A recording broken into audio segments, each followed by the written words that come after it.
And the other point that struck me in John's comments is the magazines.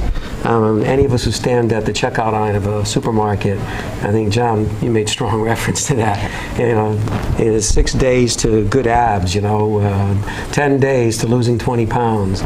And the repetition of that, I think, is very effective. So do you find yourself bothered by that when you see all that around you and you realize, no, that's not really how it can work? Does that disturb any of you?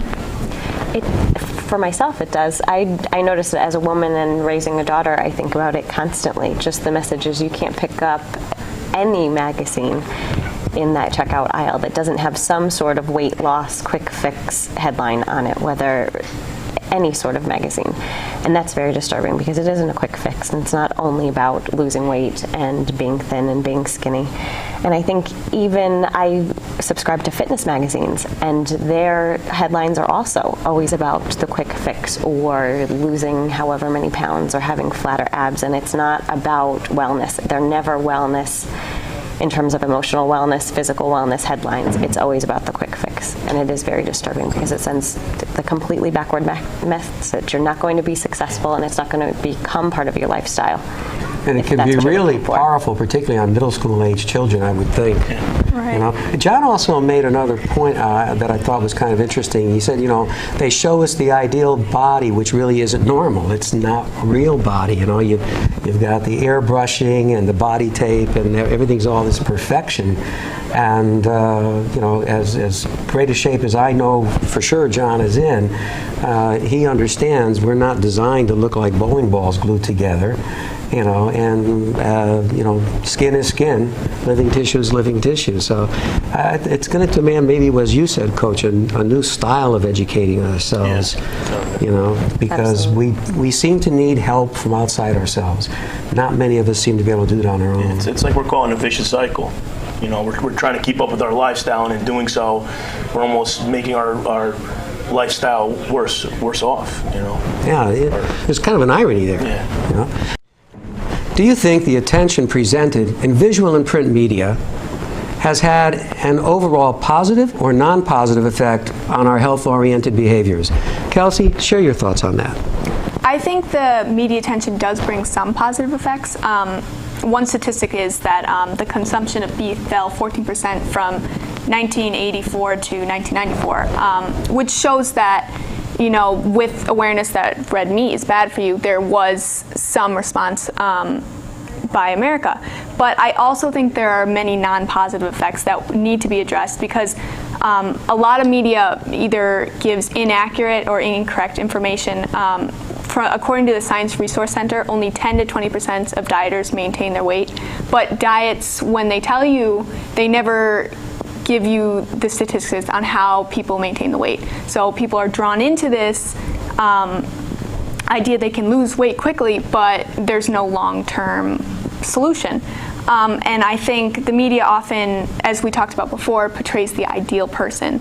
And people exercise and diet for the wrong reasons, not for their wellness, but for appearance. And that's where you want a quick fix and you want results quickly, and you develop frustration because you cannot reach that.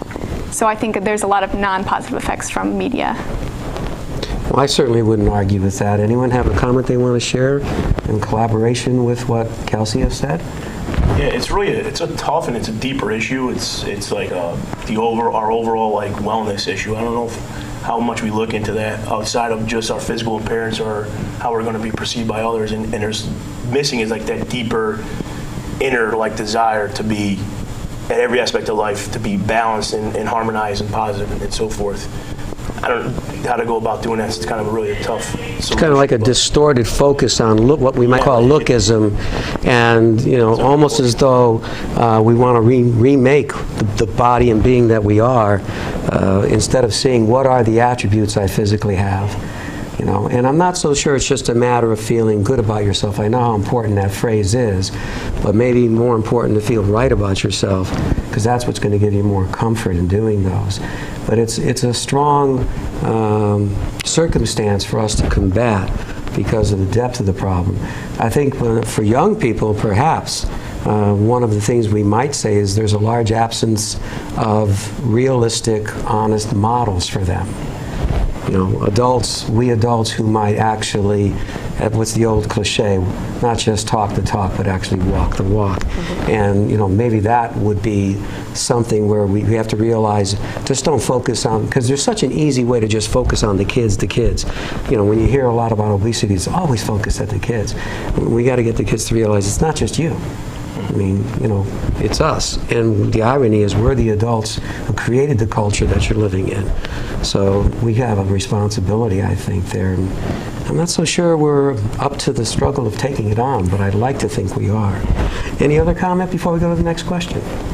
I would just have to say, I think education and I think connecting the adults and the role models, the parents, the teachers, incorporating it into a wellness program, providing adequate food sources. I know we've done things here at Masuk High School in the cafeteria, and I think it has to translate to home. If kids are going home and they have either so many activities that they need to do, and mom, the only way to get food in their mouths is to do the drive-through, that's a problem, that's an issue. Or if kids are coming home and there's no one there because parents are working and all they can do is sit in front of the TV, that's an issue. I think it's overall, I think adults as well as children need opportunities for fitness, opportunities for exercise, opportunities for good nutrition, as well as more education on the whole issue, and also stress management. And I think a lot of marketers have made a very strong association between snack foods and watching TV. TV and eating, but eating all these high sodium, high sugar snack stuff. And what I've read recently, that's carrying over to when people go to the computer. They find themselves nibbling a lot. And there's no realization of how much I've actually just consumed. So it's kind of, again, to me, it's almost a comedic circumstance. But I find that association between watching, which is a passive verb as its own, when I'm sitting and watching, and that whole reduction of body activity, and then we're encouraged, when you're doing this, chow down with some good, Doritos or something. Okay, let's go to our next question, if we may. What would you argue are the social values and attitudes that make a long-term personal commitment to better self-health, care, and fitness so challenging and so difficult? So, Mrs. Massey, lead off for us. I think John hit on a lot of aspects that have to do with this question. I think our society, in terms of people's jobs, our economy, that's caused adults to be sitting behind desks in a cubicle in an office for most of the day. People are going into work earlier, they're coming home later, they're spending more time commuting, and that just makes it very difficult to incorporate physical fitness in any way, whether it be during your job or also adding in something like going to the gym or exercising outside. That's very difficult. I think that, again, we've talked about, the ideal of just the physicality and what a person looks like as that being a goal, and Kelsey had talked about the frustration issue when you can't achieve what you think is your ideal. That leads to frustration, and that leads to people giving up that idea of eating better or exercising better. I think that that's a huge issue in our society. I mean, I've seen instances in a parking lot where we have one of our local fitness programs, and we all looked at some data, by the way, if you might recall, of how many fitness workout centers there are just between Monroe, Shelton, and Trumbull, and I think we ended up with a list of 24. But there's one close to me, and I often find it comical when people drive the parking lot to get to the closest parking space to go in, and yet they're there to exercise. And if you look even at the high school or in corporate parking centers, everybody's looking for the closest slot.